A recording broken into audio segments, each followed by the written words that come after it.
But first, in recent weeks, millions of people have taken to social media to share their personal stories of sexual assault and harassment using the hashtag #MeToo.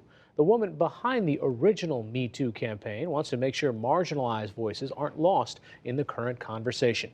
Tarana Burke created Just Be Inc. more than a decade ago. It's a nonprofit focused on giving resources and support to young women of color grappling with sexual trauma and harassment. Tarana Burke, welcome. Thank you. First, why did you start this 10 years ago? What was behind it? Well, I'm a survivor of sexual violence, and I was working with young women who were disclosing their experiences with sexual violence. And my friend and I started an organization called Just Be Inc. to work with young girls, and we realized that we needed to shift and start dealing with the issue of sexual violence in the community we were in. Was there a particular case that spoke to you? Well, there were several cases, but some years before we started this work, there was a young woman who had come to me with her story at a time in my life when I really wasn't equipped to handle it, and I felt a real debt to her in wanting to do some work that would cover the work that I didn't do at that time. And you didn't say Me Too to her at that Didn't. time. And No. so this is a offshoot of that. So when you see this conversation, when you saw this conversation go national, go viral in this way, what came to mind? Well, at first, I wondered how our work would be uplifted in that moment, right? And I realized that I needed to insert myself in the conversation for a few reasons. One, to make sure that the marginalized voices I represent weren't erased, but also to provide people some context for the use of Me Too. We have a theory called empowerment through empathy, which is the basis for how we do the work. And I felt like it was necessary to ground the conversation in a body of work. You've said before that sexual violence doesn't see race or class, but the response to it does. Tell me what that means.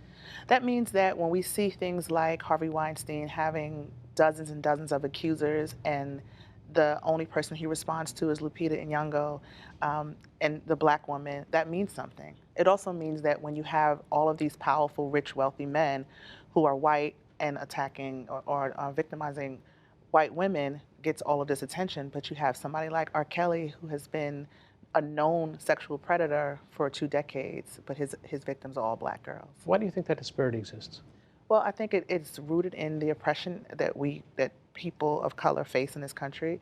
I also think it's rooted in the way we're socialized to think about black girls and women of color, right? We're socialized to not believe black women. We're socialized to believe that we are fast and sexually promiscuous and things of that nature. And so when people look at the R. Kelly's victims, they don't see girls, little children, they see women. So what comes next in this conversation? I mean, how do you take it from a hashtag to the real work that has to be done? Well, that's one of the reasons why I inserted myself, right? Because the work was already being done, and we want to expand on that.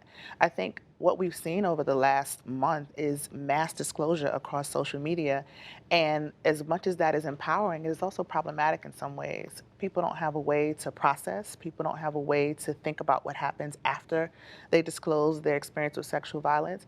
And so one of the things we want to do is really support survivors. We want to find ways to give resources to people in communities that don't have resources. And we also want to activate folks who are ready to do the work of ending sexual violence. You've also said that you want to look at the structural kind of inequities, deficiencies, not just the edge cases. Let's not focus just on Harvey Weinstein, but the forces at work behind it. Right. I think that it's a mistake for us to keep creating boogeymen. Every day, literally, there's a new person that comes out, and everybody has shock and awe. Oh my God, I can't believe so and so did this. And the reality is that those people operate within systems that allow them to flourish. When we look at patriarchy, when we look at capitalism, these are systems that are in place that allow men like Harvey Weinstein or Bill Cosby or even R. Kelly to exist because people are more invested in those systems than they are in human dignity. But what's necessary, especially by men? Men keep asking that question.